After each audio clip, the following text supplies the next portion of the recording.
Hey guys, it's me, your faithful host, Let's Play Dark Souls HD, and welcome back to our in-depth playthrough of Elden Ring.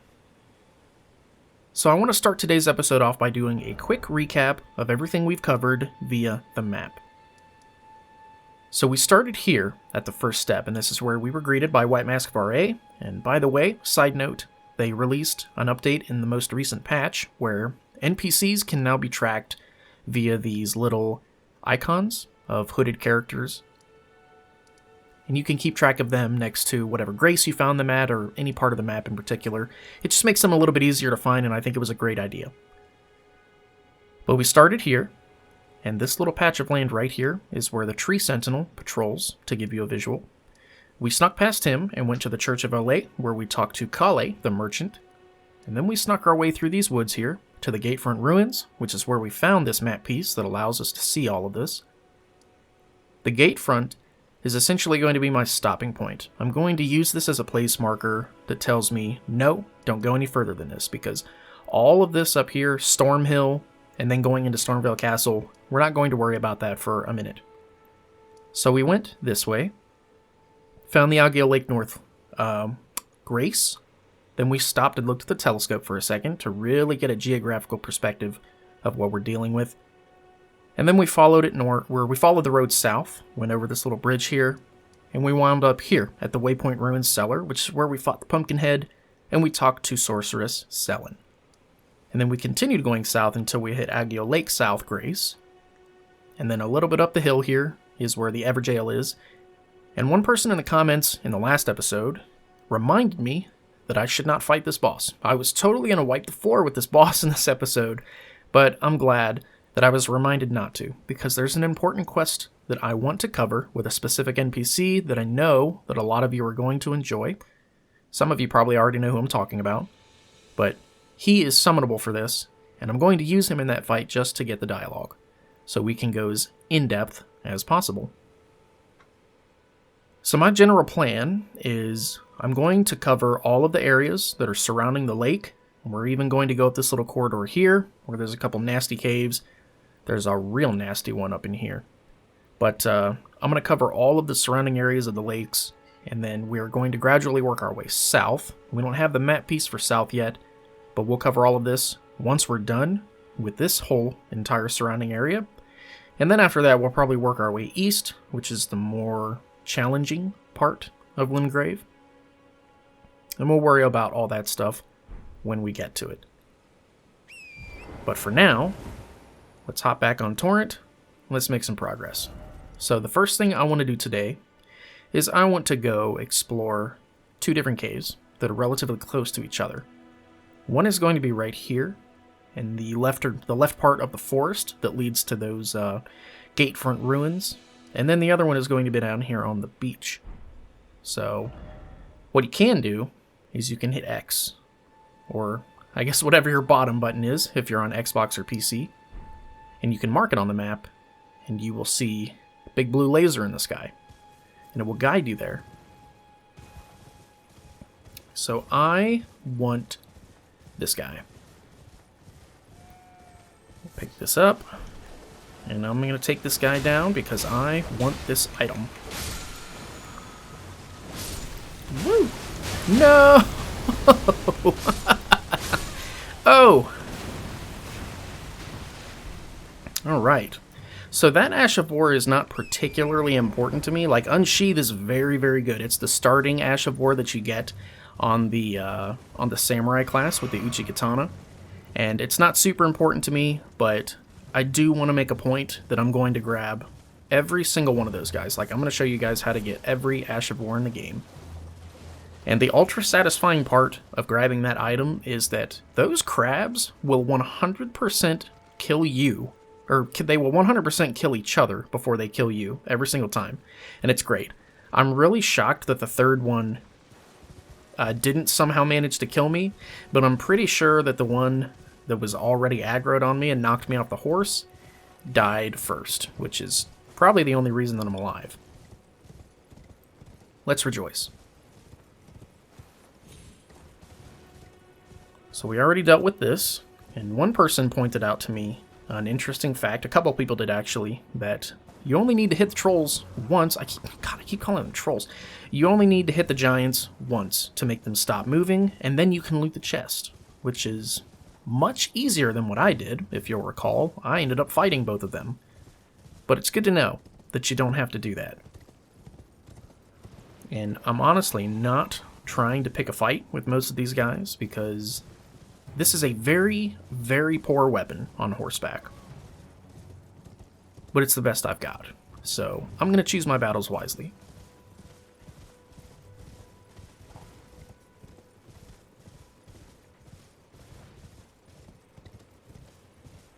And to give you guys a visual outside of the map of what I was talking about earlier, this right here is honestly going to be the visual representation of my stopping point. I'm not going to go anywhere past this cliffside for a minute.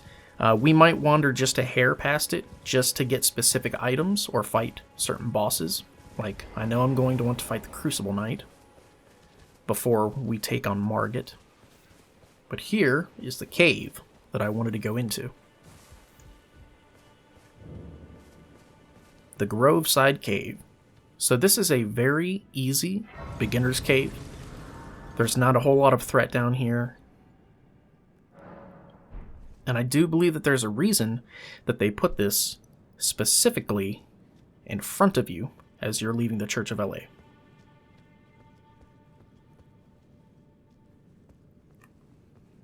Alright, so this is going to be your common enemy down here, is the wolves, and then you're going to have some soldiers.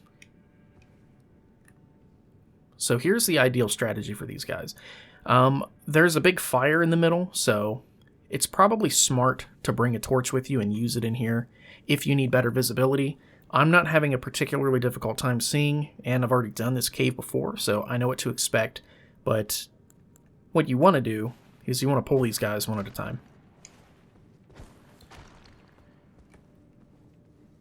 If I can hit them. This is a really, really poor example of what I'm trying to show you, because this thing has terrible aerodynamics. Now, they can usually find their way up. There we go. Yeah. Oh, wrong button.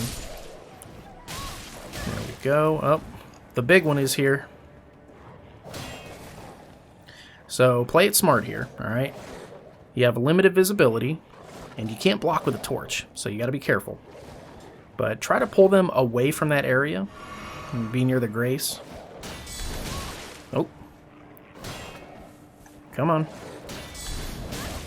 Oh, come on.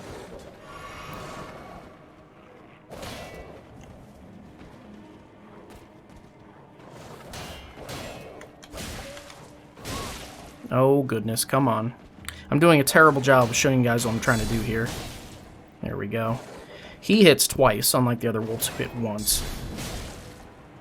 But you can use the guard counter against this guy, and it'll give you much better results than just trying to smack him. Yeah, wait for the sound there, the posture break sound. And once he's down, he's much easier to deal with. So it really paid to try to pull that guy away from the other wolves. And now what we'll do is this. Oh, don't jump back down, you jerk. Oh, whatever. Alright, anyway. Let's talk about something else real quick. Within a lot of these caves, you're going to find stuff like this. You're going to find a prompt that says acquire materials, and it allows you to pick up different stuff. So we just picked up cave moss. Cave moss might not seem like a super important item, right? It's literally just moss that you picked up off the ground in a nasty cave, but it is important. Anytime you come across this material in particular, I recommend you pick it up, because you're going to use it to craft items that fight poison. Yeah, you only hit once, unlike your damn leader. And you have dead Godric soldiers on the ground here. These guys were completely torn apart by the wolves. Yeah, the small fries are not going to give you anywhere near as tough a time as the big guy.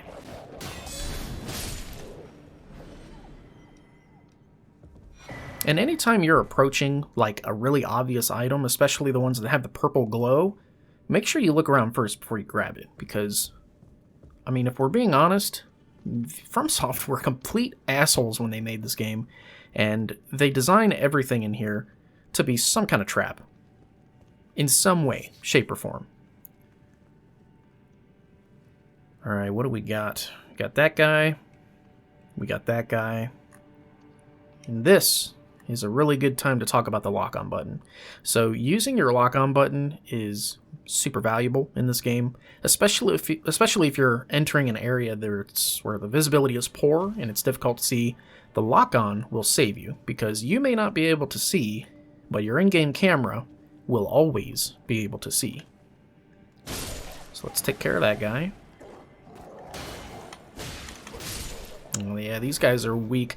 The only one you really have to worry about is the one that I made it a point to pull away from the others, the big white one. We got a glowstone. Alright, this thing, I will talk about this for just a second, emits a faint light from the location it is placed. This is really good if you don't want to sacrifice using your shield in place of the torch. So if you feel safer with the shield and you don't want to have to use a torch in your hand, knowing that you won't be able to block surprises and oncoming damage, you can always throw these down around you and they will emit a decent amount of light. Here, I'll show you. See? It may not seem crazy when you pick it up, like, I mean, it says it emits a faint light, but this is a little more than faint. Like, this is significantly more visibility. These are very, very smart to use in dark areas, and the game will give you plenty of them. And if you pick up these silver fireflies, you can craft items with these things. I always recommend picking up items when you see them, especially if the game just throws them in your face. Like, there's a bunch of moss down here. There was a pile of fireflies right there.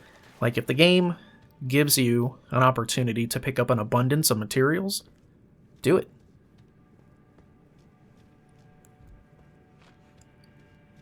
So now we're going to head over here. And again, let's use, just to give you an idea. Do you see how helpful that is? Like, we basically had 0 visibility before, and now we have plenty. We'll pick up this moss. Now we're going to take this boss down. Alright, the Beastman. So this guy is also an enemy that's going to be common later on.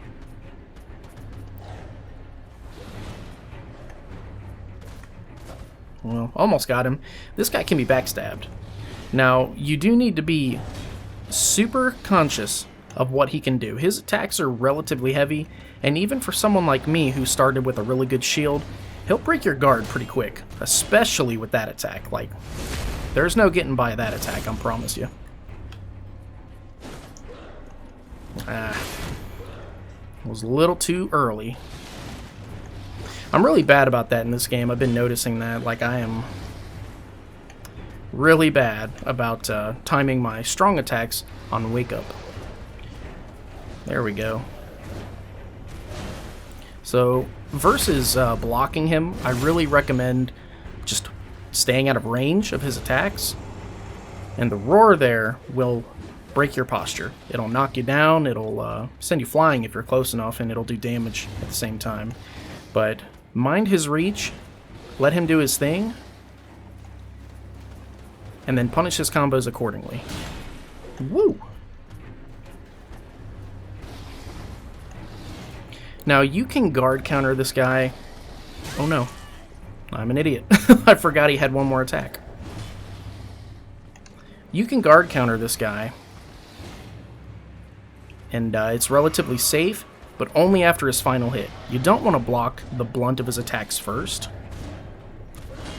and then do the guard counter, because then you're not going to have any stamina left. Let's time it right this time, huh? There we go.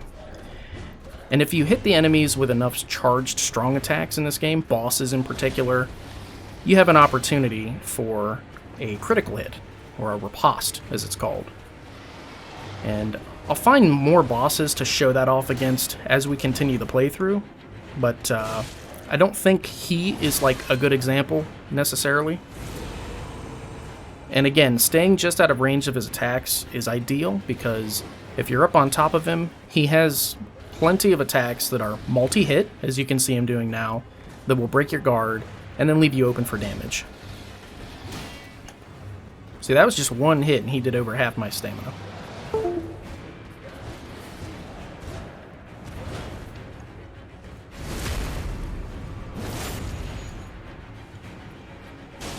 There we go. Pretty easy.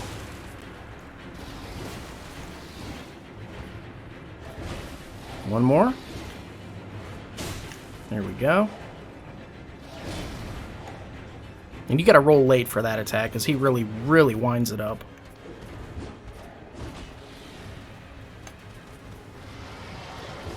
There we go.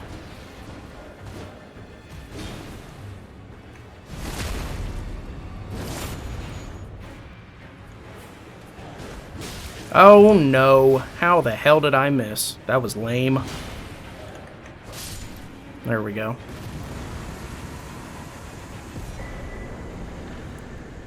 And then you get the Fire Drake Talisman from that guy.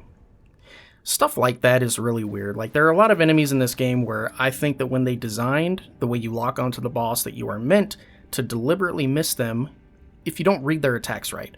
So that guy, you can see what happened there. Like, when I charged my R2 attack and I was locked onto him, it was almost like he sidestepped it.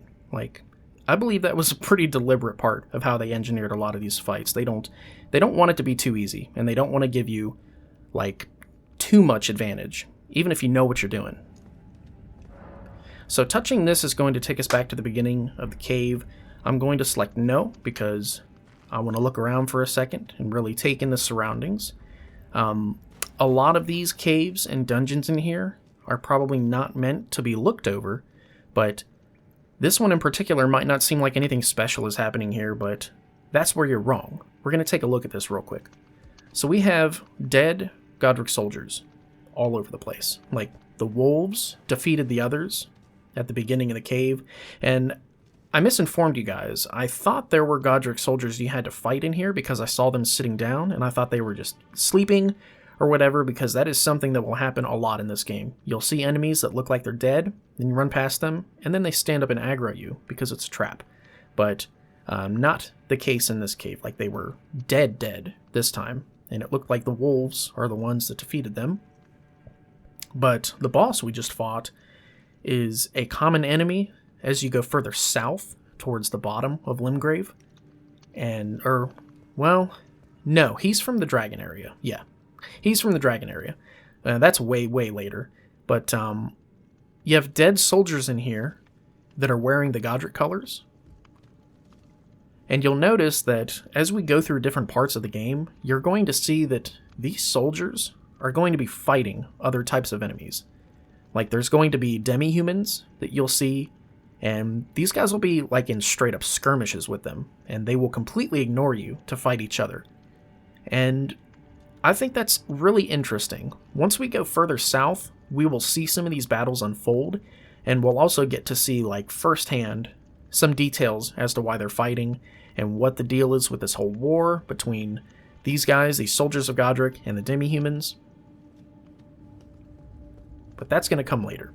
So there's nowhere to go after this cave, but I'd just like to point that out, that there clearly is some kind of confrontation happening between the different types of enemies in this game, as in, they're not all out to get you like they are, but interestingly enough, some of them are fighting each other already, regardless of whether you're here or not.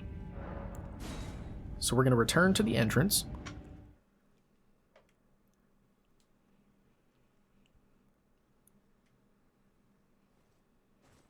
And it'll just take us right here, outside of the grace we got. We have one talisman slot upon creating our character, and you'll get more as you continue to play the game, but we got the Fire Drake Talisman, which boosts fire negation. The ancient dragons who ruled in prehistoric era before the Erd Tree would protect their lord as a wall of living rock, and so it is that the shape of the dragon has become symbolic of all manner of protections.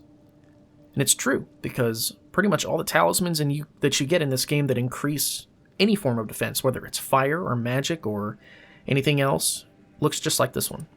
So we're going to equip it because we don't have one. One that only serves to protect us against fire is better than nothing at all, and it will definitely come in handy when we fight the dragon, Agil.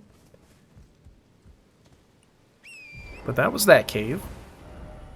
So we just cleared the Groveside Cave, and now what I'm going to do is I'm going to work my way down towards the shore here, and then we're going to go do the coastal cave, which I can mark that on the map here. It should be right there, if memory serves.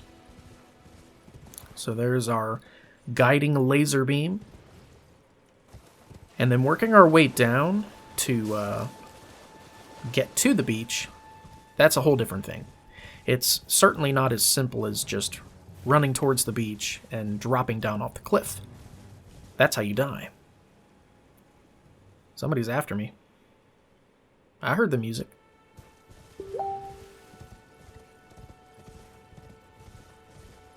Alright. I'm going to run up this way for just a second. Let me remember the name of this cave real quick. I don't know if you guys can hear the capture sound of my Facebook Messenger, but I'm going to leave Facebook just in case. Alright, what's this called? The Stormfoot Catacombs. Okay, gotcha. So, I do not particularly want to do this one yet. We're going to save this one for a little bit later, but I will grab the Grace just so we can have it. Listen, Torchman. Wow, I missed. There we go.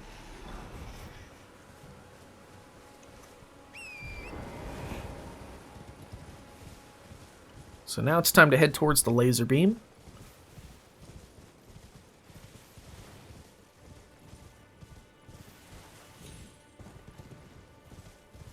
Alright, let's get a visual.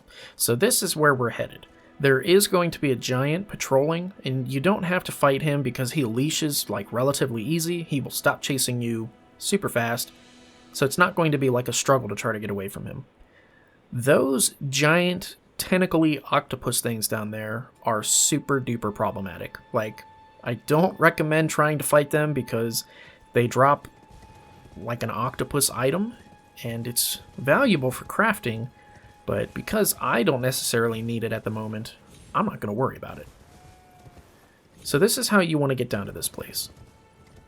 Just gradually work your way down this cliffside where it starts to go downhill. And avoiding the giant is super easy. Like you see, I'm right here, and I can clearly see him. I'm right in front of him, but he's not aggroing. Like he doesn't see me. So if you want to, you can just kind of hug the cliffside here.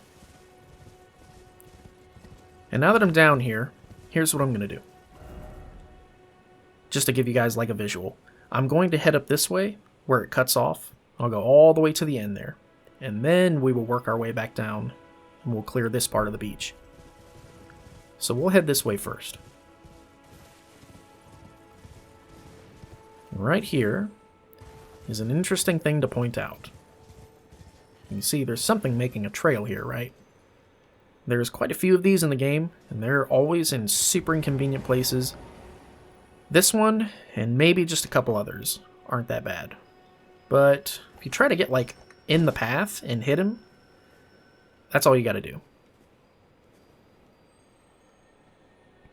Now, having, like, a widespread ability, something AoE, is probably ideal for this, because no matter what you do, this guy only takes one hit to kill.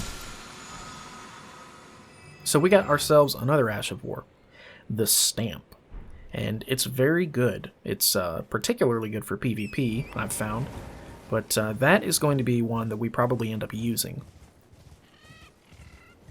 And then I should probably point out the other one we picked up too, just so we can stay on top of everything we've done. The other one I got was Unsheathed, which is specifically for katanas. That's what you will find it on stock, we'll say. And then this is the one we just picked up, this is the one we just picked up, the Stamp. And then I think the very first one we got was Storm Stomp. So we have some Ashes of War that we can play with once we're ready. And then this guy. This guy is guarding an item. And oddly enough, I think in the beta, when I saw beta footage, I think this guy was an NPC. He is not right now. So here, let's do this. Show off our special attack. Let's see if we can kill him with it. Almost. You see, if you land that entire special attack, which is not easy to do because, as you can see, it's very long and has a lot of hits, and this weapon does not have a whole lot of poise damage. It's a very cool attack. It's specifically the one that the Grafted Scion used against us.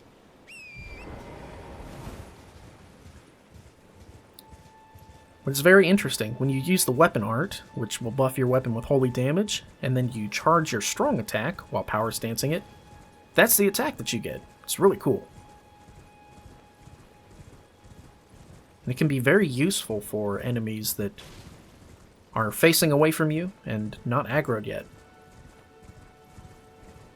I'll pick up this guy. I always pick up these ruin fragments. Like I feel like you can never have enough throwing items.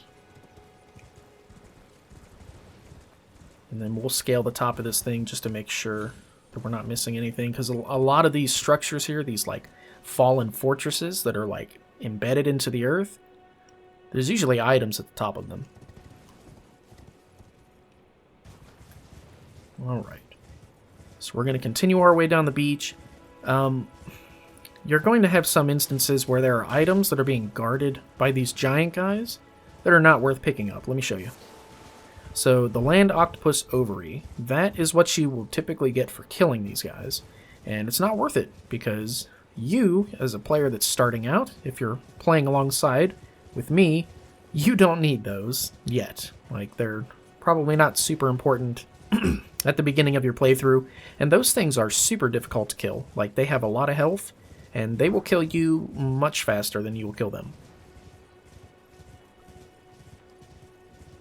So now, we've got a brand new enemy that we've never encountered. These are demi-humans, and they have kind of a unique way of fighting. Ooh, this is a good opportunity to point this out.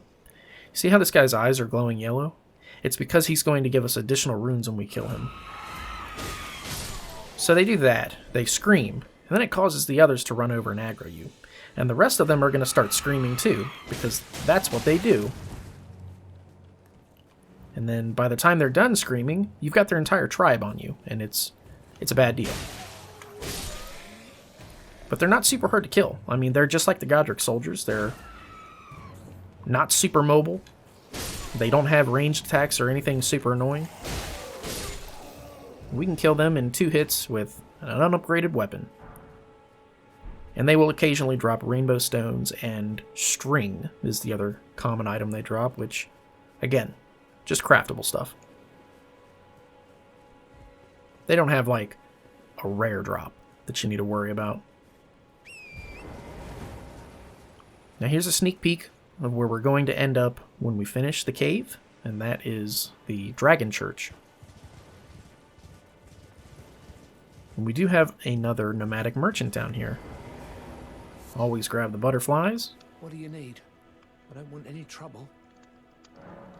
So this guy's personality is a little bit different than Kale. Like, he's clearly not Kale. He's not the same. He looks exactly the same, but he's not. He says he doesn't want any trouble. So, right here, the short bow. This is something that I would recommend buying if you don't have any kind of ranged attack. He also sells 3 smithing stones for cheap, like 200 runes apiece. So for 600 runes, you can have 3 of those, and that'll give you a pretty decent boost. I would honestly recommend doing that. I think I will, just to have it. And then he also has this. He sells the cookbook that will allow you to make the fire ammunition. He also has a broadsword. That's the weapon we started off with. And then he sells the iron round shield, which is not super good. It's nowhere near as good as ours.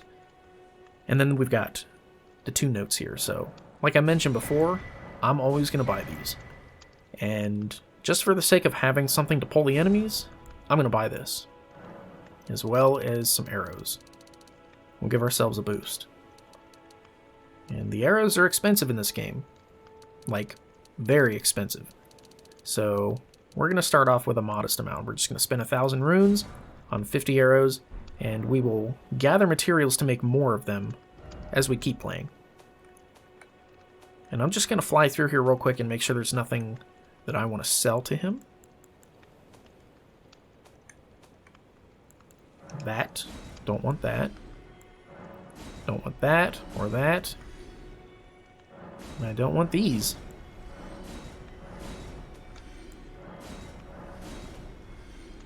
See, would you look at that? We got a good chunk of our runes back. Not bad.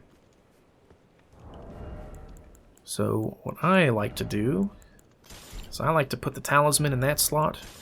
I'm going to put the arrow in that slot, and it auto-equips your arrows as soon as you pick them up if it's the only form of arrow that you have.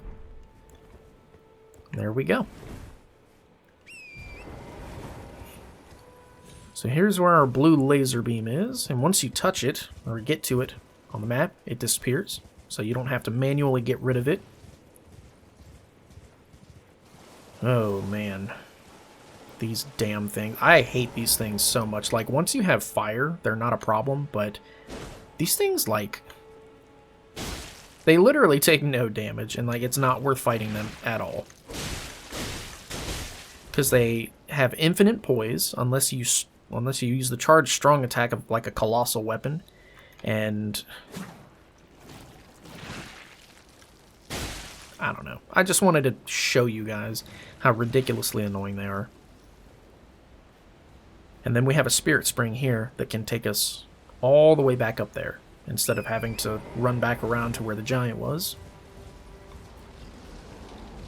So I'm going to grab this item, which is going to aggro the damn skeletons.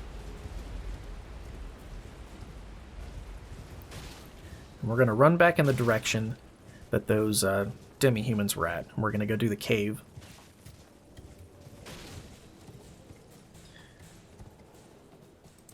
Okay. They still following me? No? Okay. Those guys, the reason I didn't bother fighting the skeletons is because we're going to end up encountering quite a few of them later, and I'll get an opportunity to show you the skeletons and how annoying they are later on. Okay, so here's the coastal cave, and this is going to be the cave that is directly related to the demi-human that we found disguised as a tree. His name's Bach. And there he is.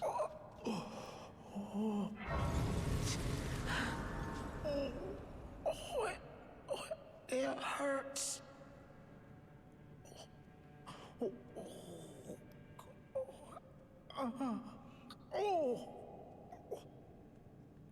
So to give you, like, an update on the situation here, you'll recall the last thing Bach said to us was, he said, "I suppose I could go back in there and get something to be of some real use to you." And this was the result of his attempt. Oh. What are you doing here?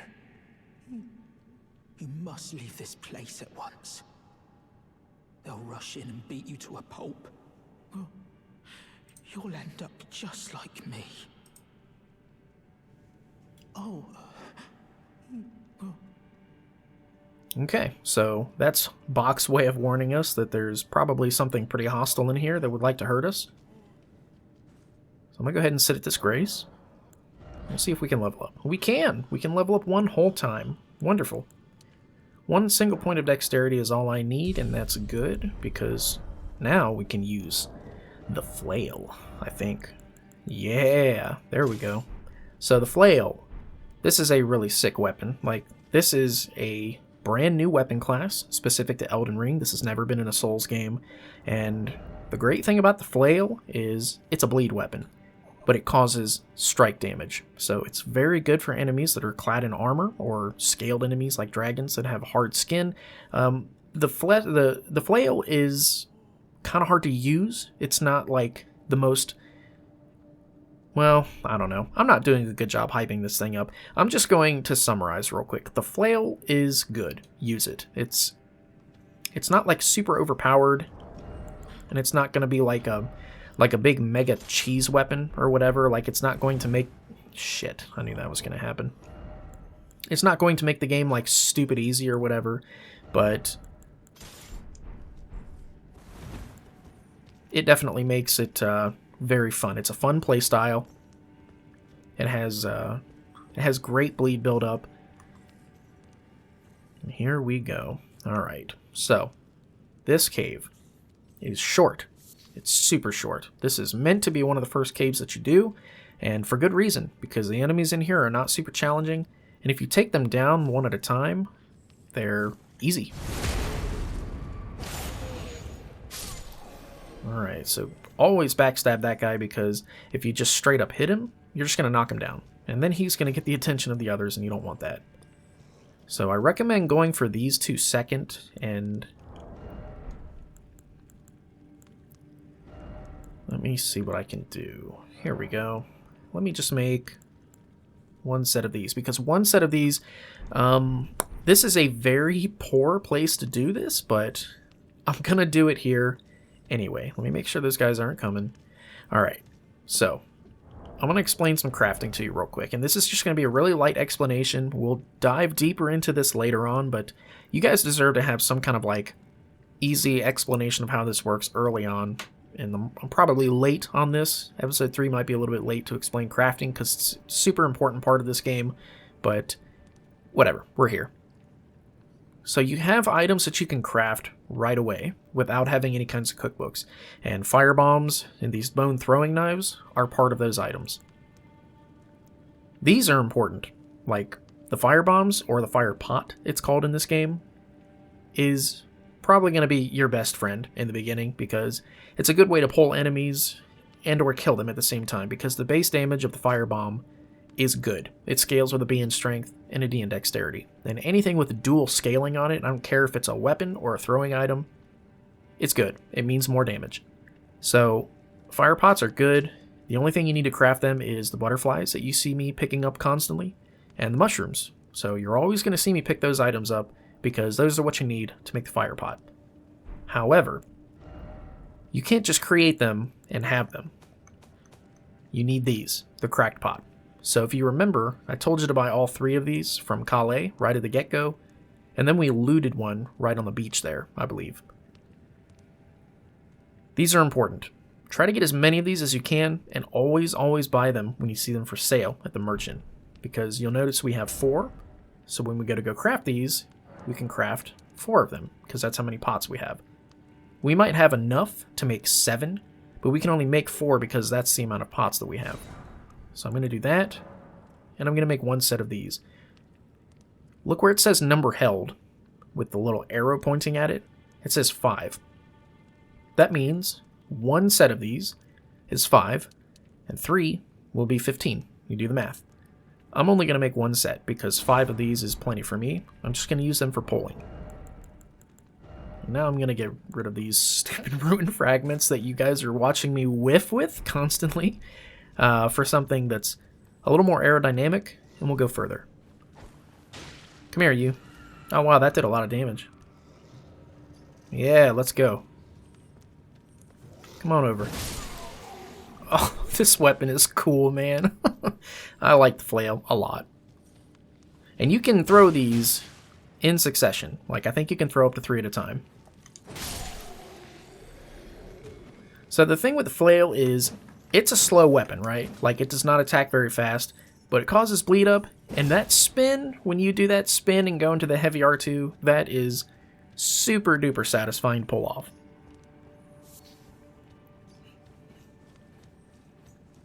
Like, I would call this a more intermediate weapon, right? Like, I think that'd be a good way to categorize this thing, but my goodness, it's a cool weapon to use.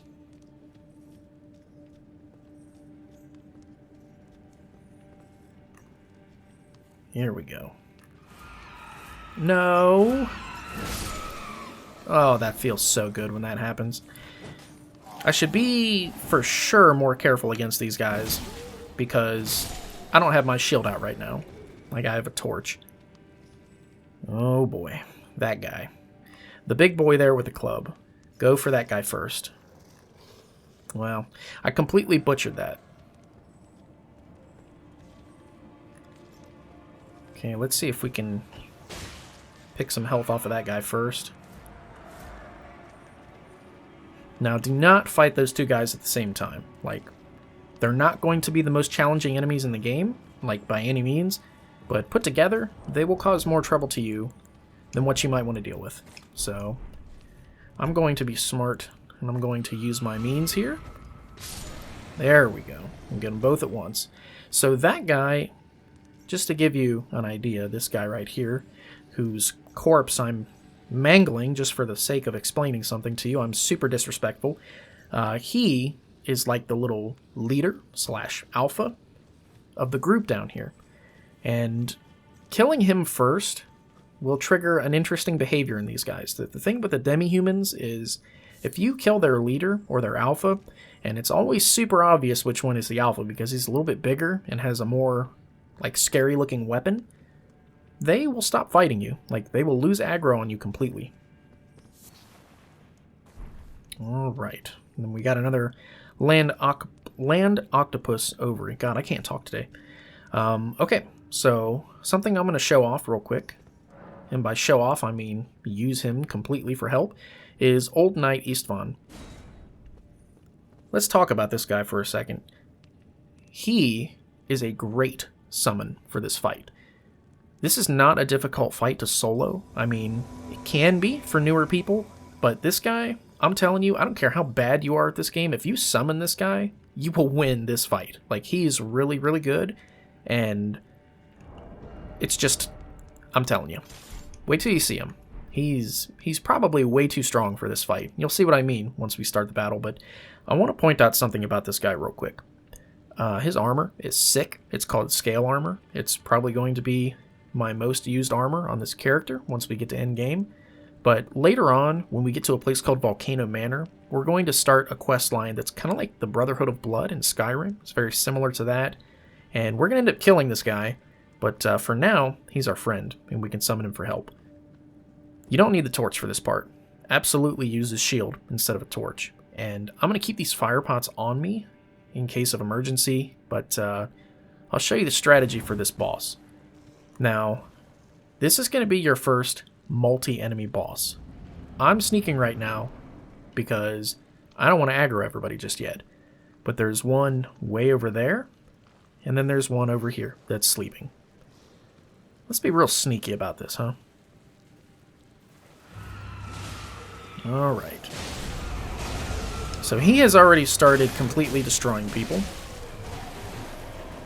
And what we're going to do is we're going to focus on the boss.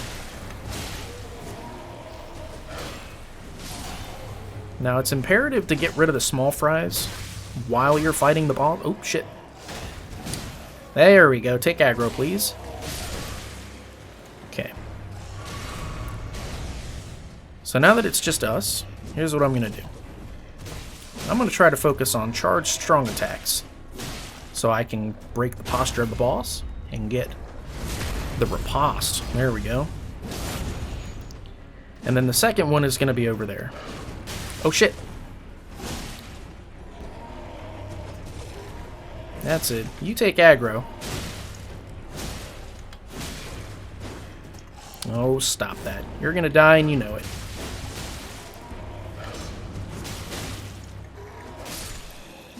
So there's one. And what we've done here so far is we have successfully separated the bosses, and that is super duper important. Keep the fight over on this side of the fire, because once the second one gets involved, that's when things get kind of hairy. So there's the second one. And here's what I'll do. Oh my goodness, he blew my cover. That's fine though, that's fine. So you can see this guy is like super tanky. He's really good for this fight. And here, while he has aggro, I'm going to take care of these small fries.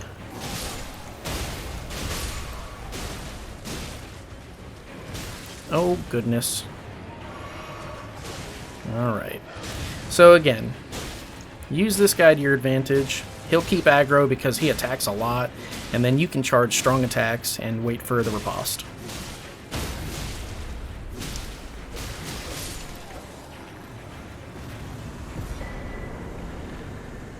Alright, and then we got the tailoring tools and a sewing needle. So oddly enough, the sewing needle that we picked up is the thing that's so crazy important to Bach. He's going to want that. We're going to go see him at the front of the cave again. But not yet. We'll save that for last. What I do want to do is I saw these guys. I want to pick up these silver fireflies. And there shouldn't be anything else in this cave. No items, at least.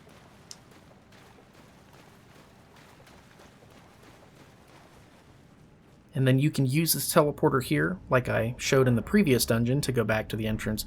But we're not going to, because this one goes further. Torch. Torch, torch, torch, when you can't see. There should be more guys on the way out. There should be just a couple more demi-humans to deal with, if I remember correctly. So we can kind of stealth our way through this cave. Yep, there we go. There's one. Get rid of him, get the butterfly, and we'll pick up the cave moss. Here's another one. Come on.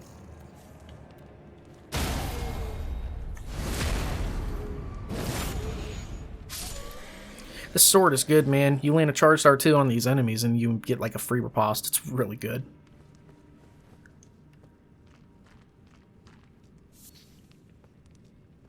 Okay, and that should be the end of them. And now, as you can see, we've made it across the beach. So we were standing just over there on Torrent when I pointed out the Dragon Church, which is going to be behind this big cliff right here. But to give you perspective, that big dome right there that's leaning against the cliff, that's where the merchant was that we bought the bow from. So we are now across the shore, and we're going to go take a look at the Dragon Church up here. There's a unique enemy up here that is completely optional. You don't have to fight them. You can if you want to, but there are some jellyfish that appear at night in this cathedral. And they're kind of cool. They're usually blue, and they're not hostile towards you, but they will turn red if you start attacking them, and it's kind of scary.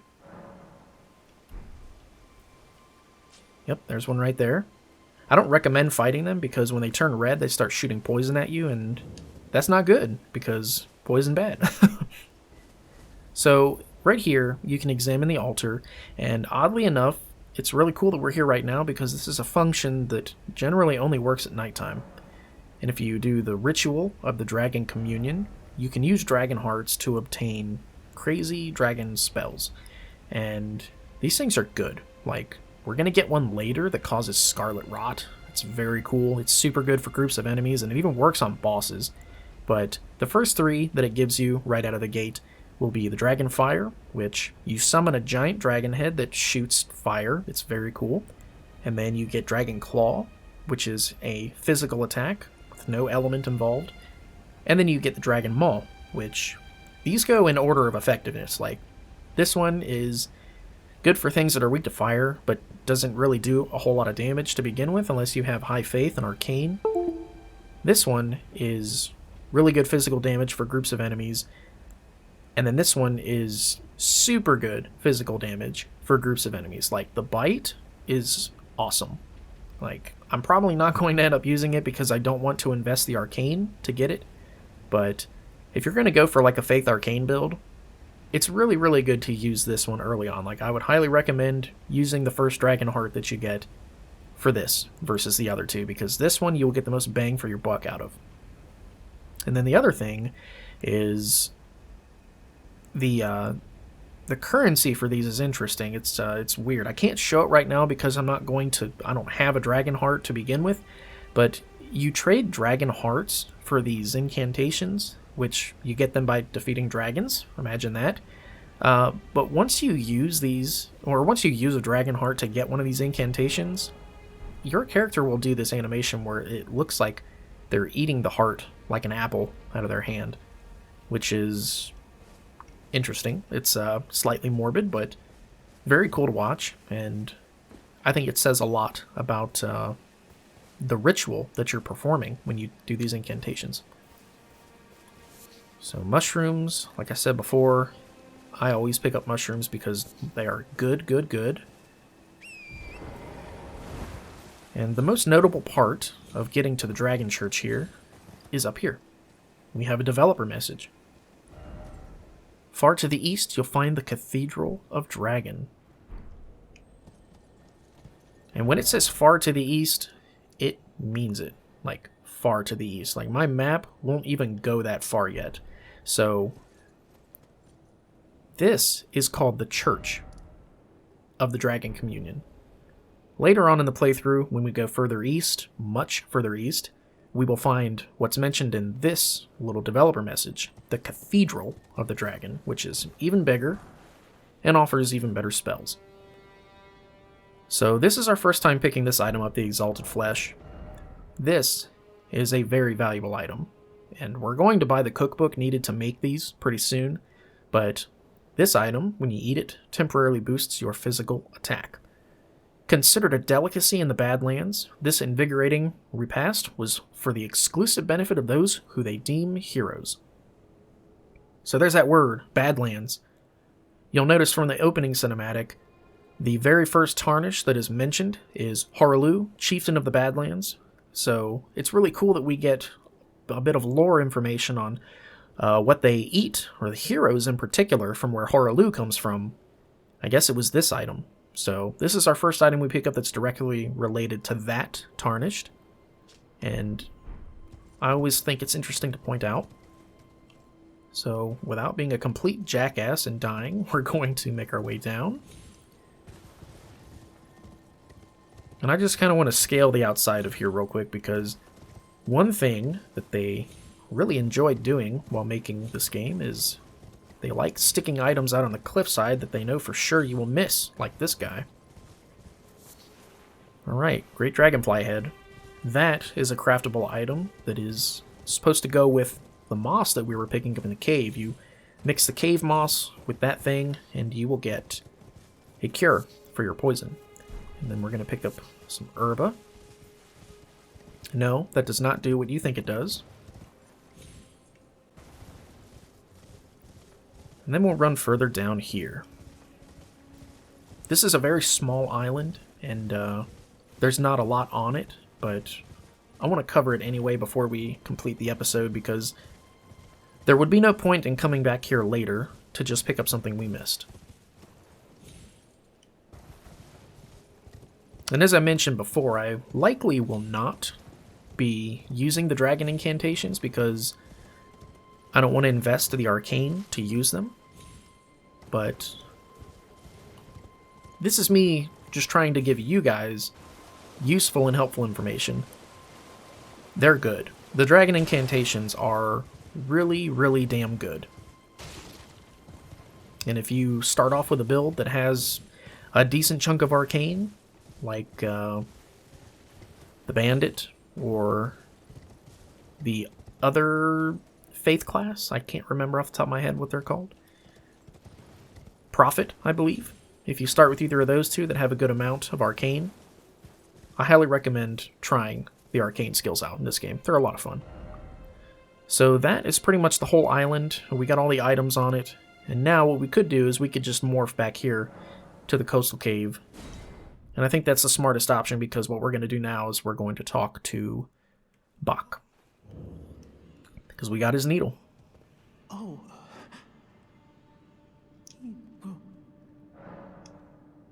Wait. Is that what I think it is? You got it back for me. My sewing needle.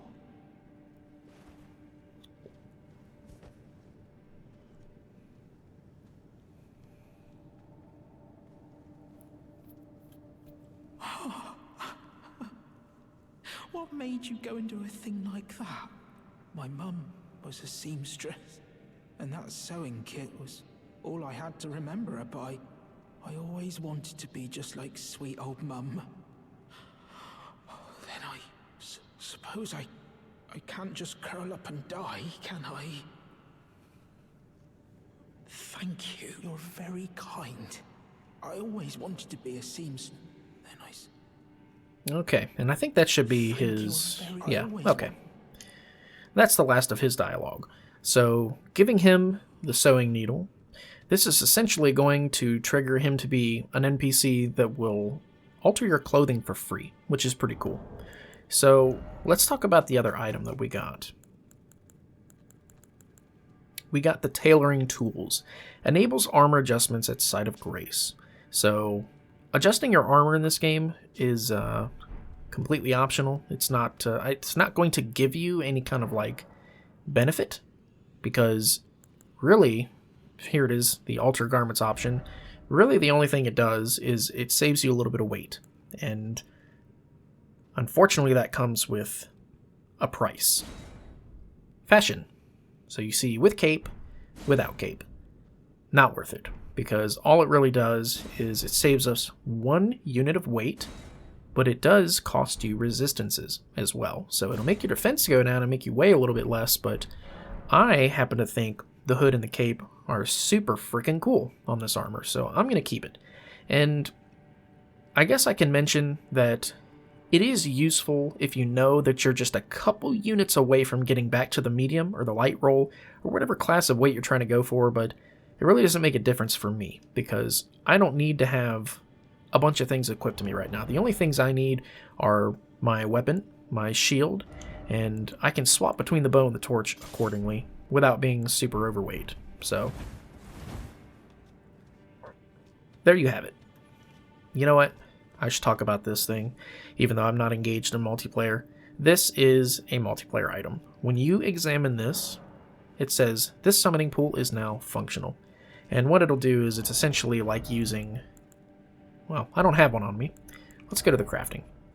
It's essentially like using this, a Furl Calling Finger Remedy, which is the item that's required in order for you to see friendly summon signs for online players.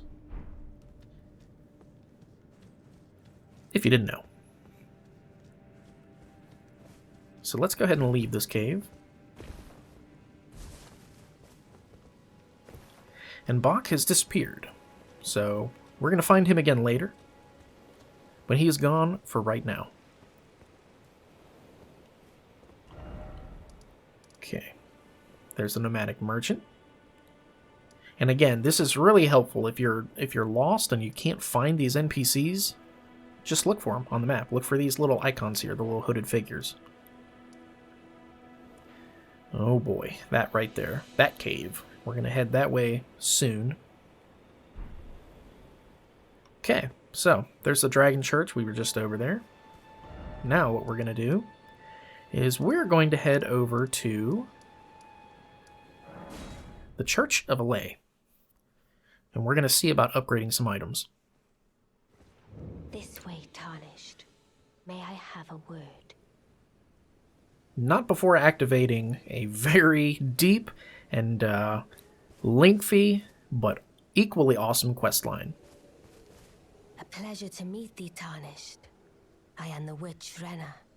I'd heard tell of a Tarnished hurtling about atop a spectral steed, and upon looking into the matter, the talk I surmise is of thee.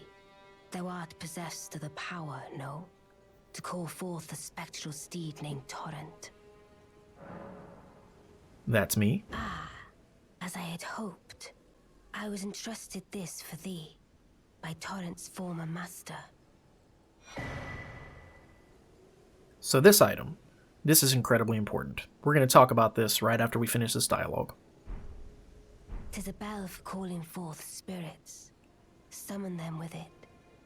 From ash and return to the Erdtree, the spirits will obey thine command but briefly, as they recall battles past. Now it is thine, to do with as thou wishest. Forgive mine intrusion, Tarnished.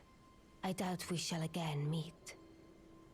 But all the same, learn well the lands between. How long will it be, I wonder, before the Tarnished tire of obeisance to the two fingers? Very rebellious, very not with the flow of the others around here. So the two fingers, we haven't really learned a whole lot about that. We've not really talked to NPCs to talk about the two fingers yet. But trust me, it'll become pretty relevant pretty fast. So that NPC that we just talked to, the witch, she's got a very cool quest line. I'm looking super forward to going in depth with that one and talking about the lore behind it, because she plays a very huge part in the big picture with all of this stuff. So, alright. What I'm going to do before I end this episode is we're going to use the smithing table here. And as you can see, we did pick up 1 somber smithing stone, so we can upgrade this item if we want. I'm not going to. I thought I was going to, but I'm not. So, what I am going to upgrade, though, is I think I want to upgrade the flail, because this thing is just... it's so good. Like, it's very fun to use. It does plenty of damage. It causes bleed buildup. Like, because we have the exact amount that we need to upgrade it twice, that's why I'm going to do it. So, we need 2 of them, correct? And now we need 4 of them. You need a total of 6 to get this thing to +2. We've only found 3. And you'll notice I bought the other 3 at the merchant. I knew I had 3 already in my inventory, and there were 3 available from him. And that's why I bought those 3, because it gives us exactly enough to get it to +2. So we'll go ahead and use that, and I'm going to equip it, because it's such a cool weapon. It's very satisfying to use. Alright, so that, I think, is going to do it for this episode. We got a lot done. We covered 2 different caves, and they were short, but sweet. And I know I got pretty sloppy in some of those fights. I'm used to playing on my ultra badass, crazy arcane character that I still have not completed the game on yet, but I'm getting there. I hope you guys are continuing to learn a lot in this series. I'm having a blast playing this game. There's a ton to cover, and it's kind of intimidating. I was a little bit nervous to start this series, but I think we're doing okay, other than me getting a little bit sloppy here and there. I'm going to try to cover as much of this game as I can. But thank you guys so much for joining me on this in-depth adventure through Elden Ring. I've been your faithful host, Let's Play Dark Souls HD, and I will see you guys in the next episode.